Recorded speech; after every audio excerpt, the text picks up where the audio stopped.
Eu quero compartilhar com você hoje o livro de 1 Reis, capítulo 19. Vou ler um pedacinho dessa palavra de 1 Reis, capítulo 19. Fala acerca de Acabe, Jezabel e Elias. Diz assim a Bíblia, olha: Acabe fez saber a Jezabel tudo quanto Elias havia feito e como matara todos os profetas à espada. Então Jezabel mandou um mensageiro a Elias a dizer-lhe: façam-me os deuses como lhes aprouver, se amanhã a estas horas não fizer eu a tua vida como fizeste a cada um deles. Então Jezabel prometeu que acabaria com a vida de Elias até o dia seguinte. Já pensou? Temendo, pois, Elias, levantou-se para salvar sua vida, se foi e chegou a Berseba, que pertence a Judá, e ali deixou o seu moço. Ele mesmo, porém, se foi ao deserto, ao caminho de um dia, e veio, se assentou debaixo de um zimbro, e pediu para si a morte, e disse: basta. Toma agora, Senhor, a minha alma, pois não sou melhor que os meus pais. Deitou-se e dormiu debaixo do zimbro, e eis que um anjo o tocou e lhe disse: levanta e come. Ele olhou, viu junto à cabeceira um pão cozido sobre pedras em brasa e uma botija. Comeu, bebeu e tomou e voltou a dormir. Voltou segunda vez o anjo do Senhor, tomou e lhe disse: levanta-te e come, porque o caminho te será muito longo. Levantou-se, pois, comeu e bebeu, e com a força daquela comida, caminhou 40 dias e 40 noites até Horebe, o monte de Deus. Olha só, ali a gente vê um homem precisando de encorajamento. Elias estava desesperado, né? Elias estava angustiado de alma. Ele foi fortalecido e encorajado. Gostei tanto quando o Batata falou aqui sobre encorajamento, como alguém vem e te encoraja. Quando alguém vem e te encoraja é bom, né? Bom receber encorajamento. A gente precisa de encorajamento. Os encorajamentos nos mantêm para a vida. Feliz de quem tem alguém para te encorajar. Só tomar cuidado para que você não se torne um peso, né? Porque a gente é encorajado, mas aquela força é como uma comida. Ela te dá força para ir, né? E a gente precisa reagir, né? E encorajamento é muito bom. Li a história esses dias de um sujeito chamado Benjamin West. Benjamin West foi um sujeito que foi muito importante, é muito importante. Ele é um pintor americano de muita proeminência, mas ele sempre foi encorajado. Conta aí uma historinha dele, que um dia, criança, ele foi e fez um desenho. E aquele desenho era só um rabisco. E aí quando ele mostrou para a mãe aquele rabisco, a mãe logo pegou, né, que aquele rabisco se referia à sua irmã, a Sally. E aí então, quando ela olhou aquilo, ela já percebeu aqueles rabiscos todos, que não dava para ver nada, mas ela disse: olha, parece a sua irmã. Aí ele ficou todo feliz, né? Ficou todo feliz porque se viu encorajado. E aí ele ficou motivado. E ali foi só perseverando e prosperando, porque havia um encorajamento desde criança. E ali ele foi. Então, ele se tornou alguém, pelo encorajamento, alguém que foi próspero. O encorajamento é importante, né? O contrário também é desastroso.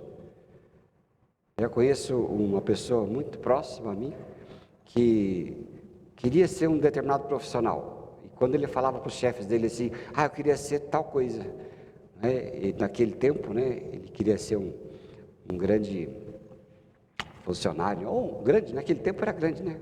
Queria ser um funcionário bancário, mas aí aquela pessoa da onde ele trabalhava dizia assim, você não pode ser essas coisas. Eu nunca fui, porque quando tinha uma vontade, vinha alguém e dava um banho de água fria, né?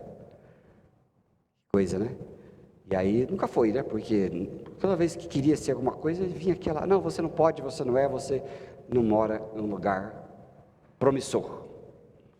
E aí não foi. Então, o encorajamento tanto leva para frente, como o desencorajamento também, ele destrói as pessoas, né?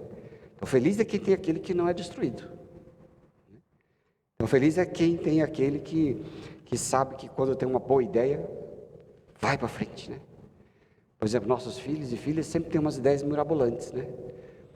Normalmente não é aquilo que o pai e a mãe sonham, porque o pai e a mãe têm uma daquelas coisas na cabeça que você e eu, né, desenha, né, para os filhos, e geralmente nosso desenho não funciona, né? E às vezes a gente fica destruindo o sonho, às vezes acontece, mas feliz é aquele que tem, né, alguém sábio perto de si, um pai, uma mãe sábia que diz, vamos ver, né? Se você tem um sonho, vai para frente. E aquele sonho é motivado. E o encorajamento é muito importante. Nós precisamos ser encorajados e encorajar. Como é bom isso, né? Como é bom essas coisas importantes. Eu comentei do Batata, ele não estava aqui, mas eu dei esse exemplo aqui, coisa boa, né, Batata? Aí ele falou assim, encorajamento do pai, como é bom, né? É bom mesmo, né? Nada como o pai e a mãe para encorajar. É bom. Mas nós temos um Pai Celestial que sempre nos encoraja. Amém, querido? Sabia disso? Por isso que eu quero compartilhar assim, esse poder do encorajamento. Nós temos um Pai Celestial em que a palavra é sempre encorajadora. Mesmo que esse encorajamento não venha a ter aquele resultado que nós esperamos, mas o que o nosso Pai proporciona para nós.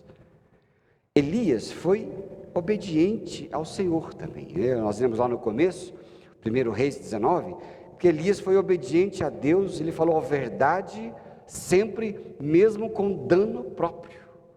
Ele teve que falar a verdade para Jezabel, né? Jezabel e Acabe. Acabe, esse nome, né? Acabe de Jezabel, né? Eu costumo brincar que Acabe acabou com a vida de Elias, no presente ali, né? Mas ele tinha que falar a verdade. Ele era profeta. O profeta nunca agrada. Geralmente o profeta não agrada. Se você conseguir alguém que agrada muito assim, é você mesmo. Então aquela pessoa, ela está mais pendente para uma bajulação, para conseguir algo de você, do que algo sincero. Então, mas o profeta ali, ele falava a verdade. Falava a Jezabel, você é uma infiel. Você está prostituindo o reino. E ela não ia gostar disso. Então ele teve uma história de sofrimento por causa da obediência, né? Ele foi sofrido a vida dele, mas ele tinha que obedecer. E ele, por isso que ele leu, né? Ele falou ali, é onde nós lemos, Senhor, acaba logo com a minha vida, não aguento mais isso não. Mas não foi assim, né? Então Deus o encorajou. Quando ele estava desanimado, com fome, com sede, Deus mandava um anjo para encorajar Elias. Deus é um Deus encorajador. Aí ele fraquejava de novo, mas o Senhor vinha novamente, mandava o anjo de novo, e dava um encorajamento, e o último encorajamento dele, ele caminhou longe de Jezabel, 40 dias e 40 noites, diz a Bíblia. Tamanho foi o encorajamento que Deus dava a ele, para ele prosseguir, fiel àquilo que Deus queria que ele fizesse. O resultado de Elias talvez não seja o que ele quis no momento presente, mas o resultado, pela obediência, Deus o exaltou, né? Deus exaltou a Elias pela sua obediência. Se você for ver ali em Mateus capítulo 17, versículo 4, quando Pedro tem uma visão, ele falou assim, então disse Pedro a Jesus o Senhor, bom é estarmos aqui, se queres, farei aqui 3 tendas, uma tua, outra para Moisés e outra para Elias. Olha só, tamanho é a importância de Elias no reino de Deus. Ele falou, a gente pode fazer 3 tendas se eu quiser, um para o Senhor, para Moisés e para Elias, Jesus a graça ali, simbolizando, Moisés simbolizando a lei, e Elias simbolizando os profetas que falavam em nome do Senhor, e ali Elias teve a sua proeminência. Talvez na vida de Elias não teve aquele resultado de prosperidade material que a gente está acostumado a querer e a ver, mas geralmente no reino de Deus a prosperidade ela é muito além dessas coisas. Prosperidade segundo Deus é uma prosperidade de espírito, prosperidade de vida, não é uma prosperidade diferente. E ali então, Deus deu a ele, Deus então o encorajou. Enquanto esteve aqui servindo ao Senhor, Elias, Deus o encorajou, ele passou por sofrimento, mas Deus o encorajou e o honrou, sempre. Porque Deus é um Deus que nos encoraja a vida dentro, esse encorajamento que Deus tem para nós. Jesus foi um homem muito encorajador, ele sabia de tudo, Olha, eu estava lendo hoje, fiz uma leiturazinha, só no Evangelho de João, uma leitura sistemática de procurar alguns encorajamentos que Jesus teve para os discípulos e para o povo. Eu achei alguns, olha só, você está aí, irmão, lá, João 7, 37, 38, você vai ver o encorajamento que Jesus teve, sempre deu para as pessoas, ali João 7, verso 37, 38, olha só, como Jesus encorajava. No último dia, o grande dia da festa, levantou-se Jesus e exclamou, se alguém tem sede, venha a mim e beba. Quem crer em mim, como diz a Escritura, do seu interior fluirão rios de água viva. Olha Jesus encorajando os discípulos. Você tem sede? Qual é a sua sede? Qual que é o seu desejo? Quem tem sede, venha a mim e beba. Jesus está encorajando a nós. Você tem sede? Está vazio, está vazia? Jesus está dizendo, olha, vem, eu vou te dar água viva, do seu interior fluirão rios de água viva. O que Ele tem para nós, não adianta a gente buscar no exterior, nas coisas, em pessoas, em festa, em relacionamento, em coisas, em dinheiro, essas coisas acabam e não são suficientes para trazer alegria a ninguém. A ninguém. Ajuda, Diminui o sofrimento, diminui algumas coisas, situações que nós passamos, mas não é suficiente, aquilo não é a fonte da nossa alegria. Mas quando a gente está precisando de encorajamento, Jesus chama para si. Olhe para Jesus. Olha lá no capítulo 8, verso 10 e 11 de João, Olha o que diz lá, Jesus encorajando.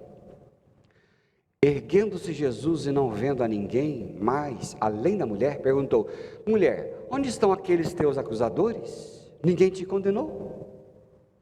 E ele fala lá, e ela, ninguém, Senhor. Então Jesus disse, nem eu tampouco te condeno, vai e não peques mais. Você viu o tamanho de encorajamento de Jesus a uma pessoa? Presta atenção, a mulher ia ser apedrejada, morta, não tinha nada mais. O que seria importante para ela ali? Mas o que Jesus fez foi trazer aquelas pessoas à consciência e encorajar a mulher. Deu coragem, Que é encorajar, Dar coragem, encorajamento, dar coragem. Ele deu isso à mulher. Deu nova perspectiva. Ele não deu uma pá de cal. Porque tem gente que é assim, Quando você está angustiado, vem dar uma pá de cal em você, irmão? Já viu pá de cal? Sabe o que é pá de cal? Pá de cal? É quando você está perdendo os cabelos, alguém chega e fala assim, ai, que bom, pastor, vai gastar menos com shampoo. Ai, que desgraça, irmão? Eu vi uma coisa dessa, Batatinha? Está sem cabelo aí, já que está um jovem. Olha lá o irmão ali, querido ali. Eu estou perdendo os cabelos. Pelo menos você não vai gastar com shampoo. Cala a boca, eu queria gastar em shampoo sim. É pá de cal, pá de cal. Aí você perde o emprego, alguém fala assim, perdeu o emprego? Tá bom, aquilo lá estava te sendo um fardo para a sua vida. Que isso, rapaz? Isso é coisa que se fale, né? Pá de cal na gente. Essa coisa que a gente, né, percebe que as pessoas dizem para a gente, né, para nós, né? E às vezes são isso que as pessoas fazem. Tanto exemplo, né? Eu estava perdendo os cabelos, agora eu corto o cabelo só numa pessoa, só naquela pessoa. E quando eu chego lá, ela sabe, não se aproxima deste raio aqui. Eu tenho um raio aqui na cabeça, aqui, ó, não chega perto deste lugar, corta e volta, ali não se aproxima. E quando ela vai chegando aqui, ops, ela, calma, pastor, eu não vou cortar aí, né? Isso, não corte aí. Essas coisas, né? Pá de cal. Uma vez um amigo meu lá de Cambará, aí ele ganhou a conta, a gente fala, perdeu o emprego, e ele contando que perdeu o emprego, aí ele me falou aquilo tudo, e eu disse, eu queria achar uma solução, né, mas acho que não foi no momento certo, né? E eu falei assim para ele, na época eu tinha a Ana Carolina, era bebê, eu gastava muito com fralda, né? Até hoje eu passo no mercado, vejo fralda em promoção, já fico olhando, não perdi o costume. Agora tem o Renato lá, eu passo lá, tiro uma foto e mando para ele, né? Ó, aqui tem fralda barata. Aí ele perdeu o emprego, eu disse para ele assim, irmão, olha, você pode abrir uma fábrica de fralda, dá muito dinheiro. Aí ele falou assim, nossa, eu estou contando para o pastor que posso perder o emprego, ele mandou abrir uma fábrica de fralda. Aí ele me falou assim, eita pastor, mas com você, um pé no traseiro é um empurrão para frente, né? Eu falei, é verdade, às vezes é, né? Às vezes a pessoa está sofrendo, você fala uma coisa, a pessoa, né? Não pode. Mas Jesus não dá uma pá de cal. Ele não fez isso com aquela mulher. Ele não fez isso, falou assim, sua vida está acabada, agora vai e cuida da sua vida. Ele falou assim, vai e não peques mais, você tem uma nova oportunidade. Deus sempre nos dá novas oportunidades. Amém, querido? Deus sempre nos dá novas oportunidades. Olha, capítulo 11, versos 25 e 26. Olha Jesus dando encorajamento. Disse-lhe Jesus, eu sou a ressurreição e a vida. Quem crê em mim, ainda que morra, viverá. E aí? E todo o que vive e crê em mim, não morrerá eternamente. Crê nisto? Jesus encoraja, né? Talvez Jesus estivesse encorajando algumas pessoas já, né? Em época de coisas graves. Mas ele falou assim, não, se está grave, aquele que crê em mim não vai morrer. E se morrer, vai viver. Ele encoraja as pessoas. Ele encoraja as pessoas. Capítulo 14, verso 12 e 13, olha Jesus encorajando. Na verdade, eu vos digo que aquele que crê em mim fará também as obras maiores que eu faço, porque eu vou para junto do Pai. E tudo quanto pedirdes em meu nome, isso farei, a fim de que o Pai seja glorificado no Filho. Olha, discípulos estavam preocupadíssimos, porque Jesus falou que ia para o Pai, deixar eles sozinhos. Mas ele falou assim, não se preocupe. Você acha que eu faço milagres e coisas interessantes? Não se preocupe, eu vou para o Pai, mas vocês farão obras maiores do que eu. Olha o encorajamento de Jesus para os discípulos. Ele encorajou, deu coragem. Lá em Atos dos Apóstolos, se for ler certinho, em algumas situações, a sombra dos discípulos curavam as pessoas, só pela sombra. Jesus nunca curou ninguém pela sombra. Mas aí você cumpriu o que ele falou, discípulos, não ficam preocupados, que eu faço milagres, vocês vão ficar sem ver milagres, eu vou fazer milagres, vocês vão fazer obras maiores do que eu. E eles experimentaram isso. Olha que coisa boa. Ó, capítulo 16, verso 22, diz assim, olha, assim também agora vocês têm tristeza, mas outra vez vos verei, vosso coração se alegrará, e a alegria que eu te der, ninguém poderá tirar. Eles iam ficar tristes, mas Jesus falou assim, não fiquem tristes. Ele encorajou os discípulos, porque a alegria que eu der para vocês, essa ninguém vai tirar. Olha que alegria grande, né? E lá no 16:33, olha, o último encorajamento de Jesus que eu anotei, que eu li hoje. Estas coisas vos tenho dito para que vocês tenham paz em mim. No mundo passais por aflições, mas se tem de bom ânimo, eu venci o mundo. Olha o encorajamento de Jesus. Está difícil aí, querido? No mundo vocês têm aflições, todos nós passamos por elas, mas Jesus olha para nós e fala assim, olha, tem de bom ânimo, porque eu venci o mundo. Tenha bom ânimo, tenha coragem, vai, eu venci o mundo. Encorajamento de Jesus para nossas vidas. Viu, Jesus sempre tem uma palavra de encorajamento para nós. Se você não tem experimentado, é porque você não tem lido a Bíblia com atenção e nem orado. E quem lê a Bíblia e ora, vai experimentar o encorajamento que Deus dá. Porque quando você lê a Bíblia, a gente fala porque ler a Bíblia é uma coisa crentez, né? Mas não é crentez, porque quando você lê a Bíblia, a palavra de Deus escrita, ou ouve, a palavra não terceirizada. Aquela palavra é misturada com o Espírito Santo e vira vitamina para o teu espírito. Amém, querido? Sabia? Ela vira, se transforma em força interior. Por que eu falo de terceirizado? Porque hoje a gente terceiriza as coisas. Eu quero ouvir sobre sofrimento. Vou pesquisar no YouTube. 500 mil pregador e pregadora falando sobre sofrimento. Conhecimento de terceira. Eu não me preocupo muito com coisas, porque a gente tem que ler a palavra. É a palavra que se transforma em vida. Crente terceirizado é sempre fraquinho. Mas o crente que lê a palavra, lê a Bíblia, sempre ora, é sempre fortalecido, não depende de ninguém. Não depende de ninguém. Não depende de nada. Depende do Espírito Santo, de Deus. E alguém veio comentar assim, eu preciso ter alguém que pregue bem, não sei o que possa escutar, não sei o que. E eu fiquei pensando, e eu? Eu não procuro muito, quase ninguém, ou ninguém. Tudo que eu falo para vocês é porque eu li na Bíblia. Não vou buscar lá na internet.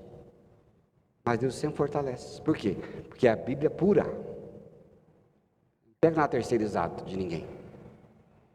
Uma coisinha ou outra, para ilustrar. Mas quem é que me fortalece? É o Espírito Santo, não é ninguém não. Não é nenhum pé de barro. Porque a Bíblia encoraja, olha só. Assim como Deus encorajou Elias, e assim como Jesus encorajou os discípulos e nos encoraja, assim também a Bíblia nos encoraja.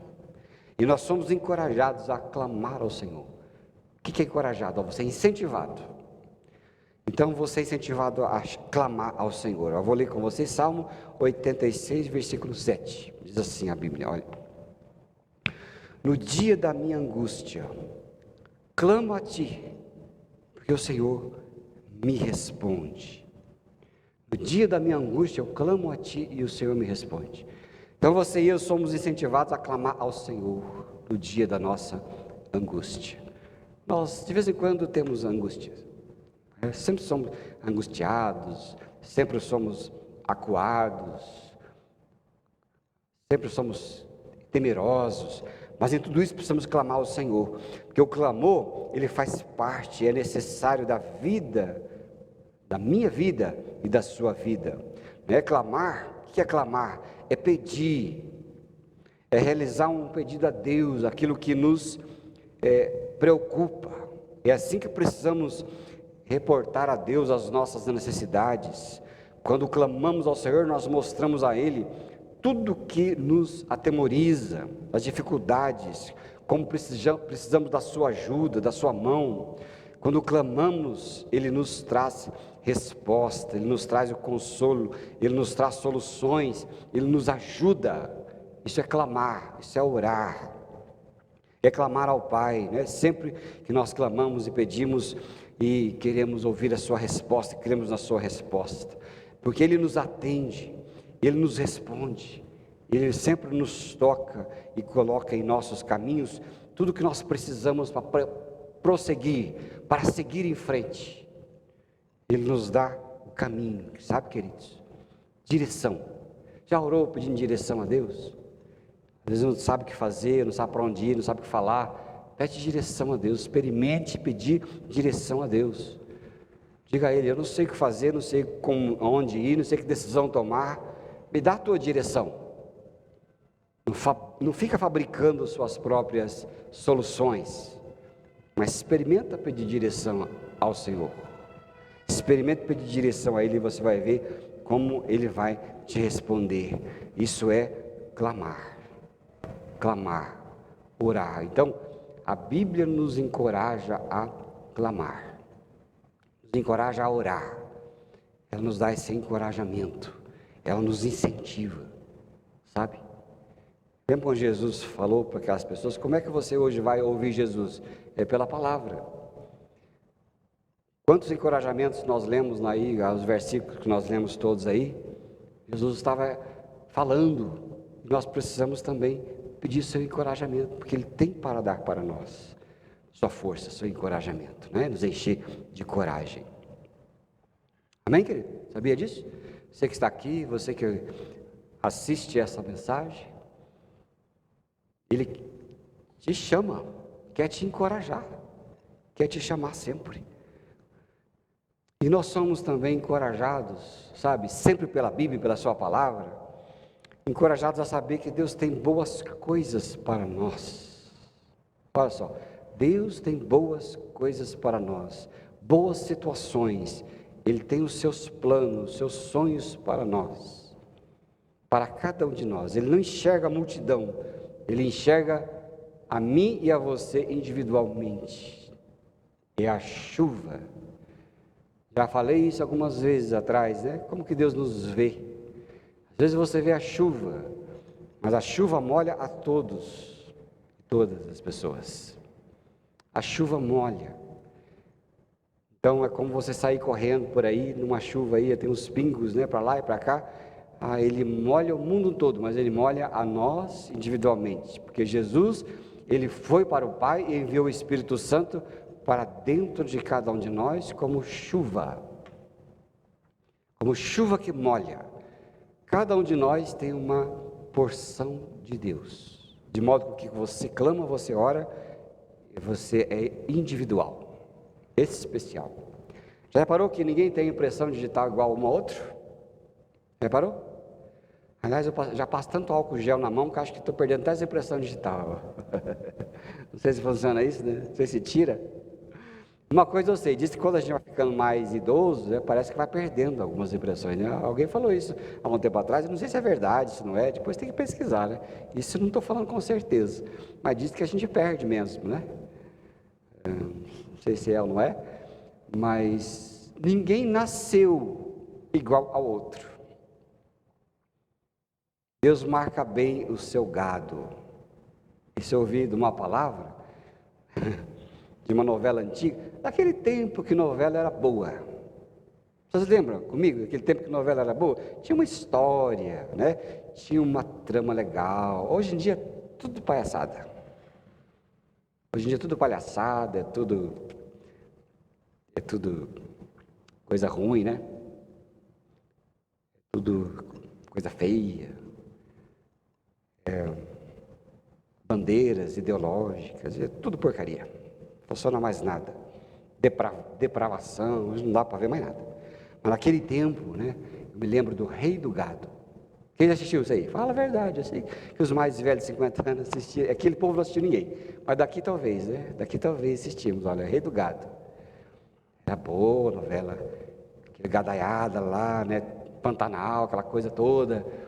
E um dia o sujeito estava, eu lembro até hoje, Antônio Fagundes, conversando com não sei quem, olhou aquele monte de gado, ele se referiu a gente, e ele falou assim: Deus marca bem cada pessoa. E é verdade, né? Cada um de nós tem uma característica, cada um de nós tem uma porção de Deus, e cada um de nós tem para o Senhor os seus sonhos. Como ele falou para Jeremias 29, versículo 11, diz assim: porque sou eu que conheço os planos que tenho para vocês, diz o Senhor, planos de fazê-los prosperar e não lhes causar dano, planos de dar-lhe esperança e um futuro. Olha, eu sou aquele que tem planos e sei acerca de vocês. Você sabe que Deus tem um plano acerca de você? Quem sabe? Sabia? É verdade. Cada um de nós, Deus tem um plano acerca de nós. Planos de prosperar e não de causar dano e não de morte. Deus, o Pai, sempre recompensará os seus filhos e filhas e os tratará bem, não é? Então, somos encorajados a saber que Deus tem boas coisas para nós. Às vezes você amanhece dizendo assim, mas que porcaria minha vida. Não fala assim não. Não fala assim não. Lembre-se da palavra de Deus e substitua. E substitua e diga, na sua manhã, Deus tem coisas boas para mim hoje. Amém, irmãos? Hein? É assim, Deus tem coisas boas para mim hoje. Você vai ver como sua vida vai melhorar, como sua vida vai ser transformada, porque Deus tem coisas boas para você hoje. Não decrete coisa ruim para você, porque se você decreta, acontece. Cuidado com o que você fala. O que você fala, as coisas começam a se movimentar à sua volta, sabe? Porque quando você fala, pessoas se mobilizam, situações se armam para trabalhar naquilo na qual você decretou. Então você não pode decretar coisas ruins para a sua vida, mas decreta a palavra de Deus, e as coisas boas, segundo Deus, vão acontecer para a sua vida. Porque quando andamos sozinhos, a jornada ela é difícil e confusa. Nós não sabemos o resultado das atitudes que nós tomamos diariamente, se vai ser bom, se vai ser ruim, mas tomamos todos os dias atitudes. Mas quando confiamos no Senhor, todos os dias, através da sua palavra, da sua vida em nós, da oração, nós adquirimos confiança de que a nossa vida será dirigida por um Deus comprometido conosco, porque Deus tem coisas boas para cada um de nós. Cada um de nós tem uma característica, só o Senhor conhece. A sua impressão digital é só Deus que conhece, cada um de você. E Deus tem coisas boas para mim e para você. Amém, querido? Você crê nisso? Creia, tome posse, decrete para a sua vida sempre, não é? Pensamos ter ser pessoas com fé, animadas, encorajadas ou cheia de coragem, né? Gosto também de saber que nós somos encorajados a aprender com os problemas. Olha, eu e você somos encorajados a aprender com os problemas. Eu vou ler aqui para você Filipenses 4, verso 11 e 12. Sabe aquele texto famoso da Bíblia, que nós precisamos sempre internalizar, né, para crer? Filipenses 4, verso 11 e 12, achou, irmão? Digo isto não por causa da pobreza, porque aprendi a viver contente em toda e qualquer situação. Aí o apóstolo Paulo fala, sei estar abatido, sei também ter abundância, em toda maneira, em todas as coisas estou instruído, sei ter fartura, sei ter fome, tanto a ter abundância como padecer necessidade, porque posso todas as coisas naquele que me fortalece. Isso é gostoso de saber, né, de ler, mas a coisa principal está no verso 11, põe 11 aí. Digo isto não por causa da pobreza que vivo, porque aprendi, esta é a chave. A chave é só esta, né? Para todo o resto, todo o restante. Digo isso não por causa da pobreza, porque aprendi a viver. É isso que eu falo para o Senhor sempre na minha vida, que me ensine, porque eu aprendi a viver. Todos nós somos chamados a aprender a viver, uns mais, outros menos. Uns aprenderam mais cedo, outros mais tarde. Eu aprendi mais tarde, porque fui num ambiente que eu cresci, sempre foi muito limitado de conhecimento. Na minha casa não tinha livros, nenhum. Nem Bíblia. Nem esse Novo Testamento cinzazinha. Quem já teve o Novo Testamento cinza dos nossos irmãos queridos, Gideões, já tiveram? Nem aquilo eu tive. Fui ter aquilo depois de velho. De velho que eu falo em relação a tantas coisas, né? Não tinha. Aí hoje, esse ano estou fazendo 50, eu falo assim, não, mas estou aprendendo a viver tarde, né? Mas nunca é tarde, né? O senhor falou assim, não é tarde não, meu filho, fica tranquilo, né? Fica tranquilo porque Matusalém viveu 950 anos.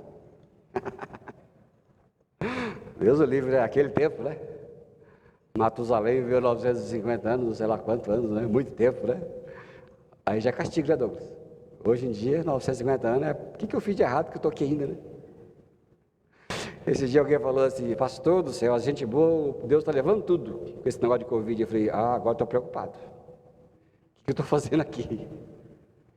E realmente, é tanta gente boa que foi, né? Agora tem uns aí que só Jesus dá causa, né? Mas não vai nem a oração braba, né? Mas tá longe, hein? Nunca é tarde para aprender, né? Aprendi. E é preciso aprender.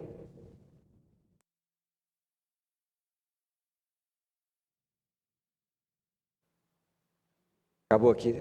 Foi? Tá bom, vou começar de novo aqui, porque está gravado.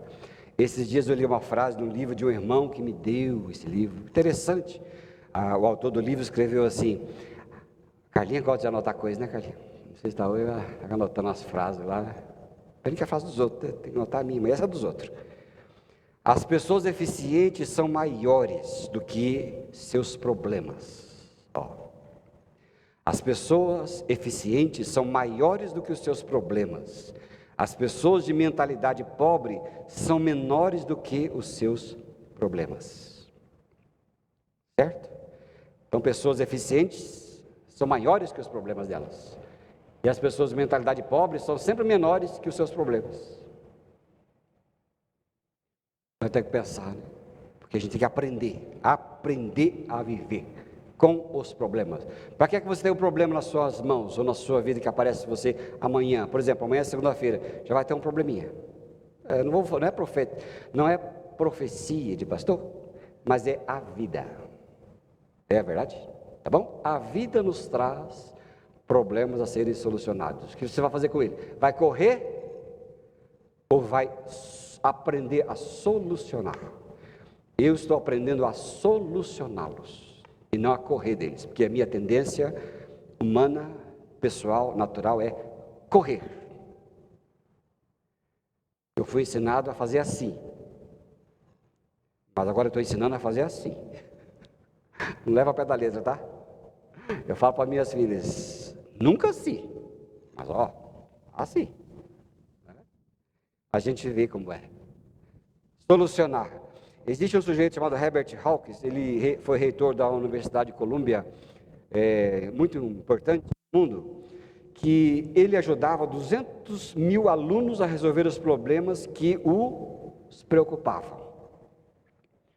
Então, ele disse assim, a confusão é a causa principal das preocupações. A confusão é a causa principal das preocupações. Ele falou dessa maneira. E ele emenda assim, olha, metade das preocupações existentes no mundo é causada por pessoas que procuram tomar decisões antes de ter conhecimento o suficiente na qual basear as suas decisões. Vou tomar uma decisão, mas eu não sei como fazer. E toma a decisão errada e a confusão vira ansiedade, vira uma bagunça. O sujeito leva mais tempo tentando consertar a confusão do que solucionar. Então, os problemas nos tornam especialistas na arte da vida, quando aprendemos a resolvê-los.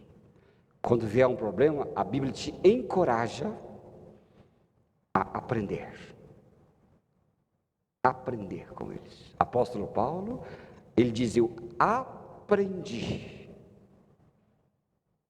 E se ele aprendeu, então ele sabia ter fome, ter fartura, estar preso, estar livre, ter doença, ser sarado, conviver com a doença. Conviver com a doença. Mas o segredo dele é, eu aprendi. Nós somos encorajados a aprender. Primeiro porque nós não estamos sozinhos, né, irmãos e irmãs? nós estamos assessorados com Jesus Cristo, que nos encoraja a viver. Amém? Somos encorajados. E olha só, e o Salmo 31 também nos encoraja. Há mais uma coisinha interessante. Salmo 31, verso 24, nós somos encorajados a nos esforçar. Aprender, agora esforçar. Olha só, sejam fortes e revigore-se o vosso coração, vós todos os que esperam no Senhor. A minha versão diz, esforçai-vos e Ele fortalecerá o vosso coração, todos vocês que esperam no Senhor. Então, esforçar, não nos deixar desanimar, é lutar, é ser diligente, na diligência, preparar o caminho para o Senhor agir, é o sentido do encorajamento bíblico. Prepare o caminho que o Senhor vai agir. Eu gosto de um amigo que sempre dizia para mim assim, olha, você tem que preparar os trilhos, porque senão o trem não passa.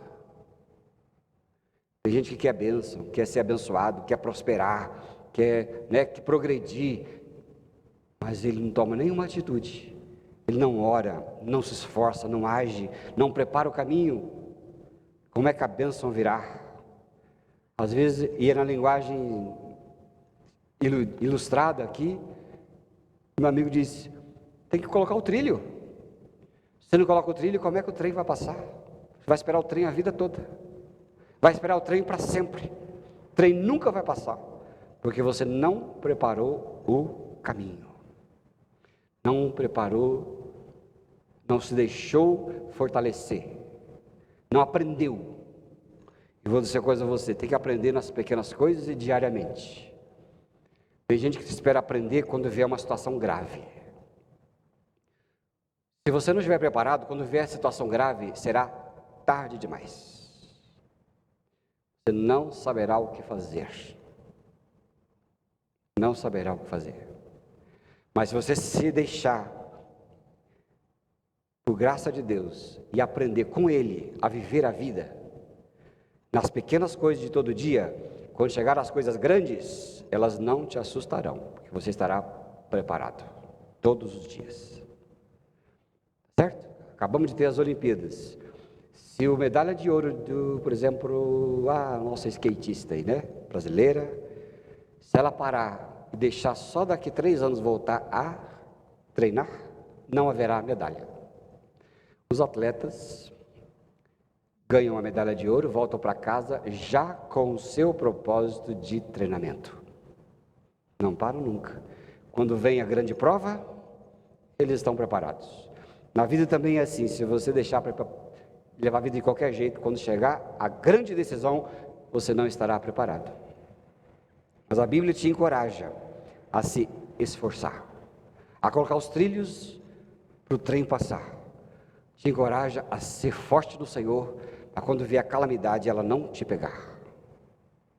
Crente fraquinho nessa Covid aí, que perdeu pai, mãe, tio, parente, tudo aí, sucumbiu junto. Esse dia eu fiquei sabendo de alguém que, por um desastre do Covid, perdeu a família e foi para o hospital psiquiátrico.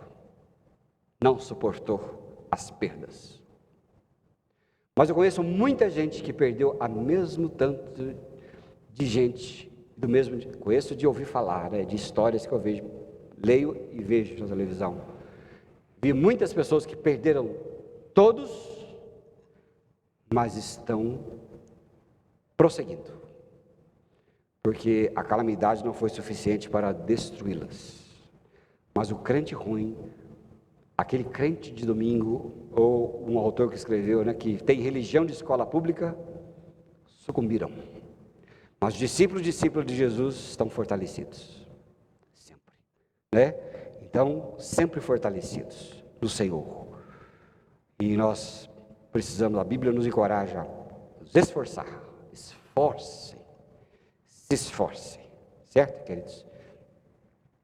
Sabe, então, assim como Deus fez com Elias, assim como Deus encorajou Elias, assim como os discípulos foram encorajados por Jesus, assim como a Bíblia nos encoraja, assim como o pai do Batata encorajava ele, assim como a mãe de Benjamin West os encorajava, assim a Bíblia também nos encoraja, sempre, a viver, a ser. Então nós somos encorajados a clamar ao Senhor. Nós somos encorajados a saber que Deus tem coisas boas para nós. Nós somos encorajados a aprender com os problemas e somos encorajados a nos esforçar. Experimente o encorajamento de Deus. Experimente isto através da sua palavra, da oração, da vida firme. E aí nós devemos aplicar isso à nossa vida. Amém, queridos irmãos e irmãs? Vamos ser encorajados? Talvez você precise de encorajamento desta noite, não é? Eu vou orar com você que precisa de encorajamento. Quero convidar os meus irmãos queridos, servos e servas do louvor, porque eu vou orar com você que está aqui, até com você que vai vir ministrar louvor, Deus vai te encorajar, viu? Você é equipe grande, bonita aqui, Ingrid, Carlinha, Ana Carolina, Douglas, Batata, Gabriel, Júlia, o Binho, também vão ser encorajados aqui por Deus, nós e aqueles que estão acompanhando essa mensagem. Deus vai te encorajar. Quero convidar você a ficar em pé. Coloca a mão no seu coração. Vou orar com você. E você que está assistindo, participando desta mensagem pela televisão, pela internet, também Deus tem propósito para a sua vida, encorajamento para a sua vida. Para o que é que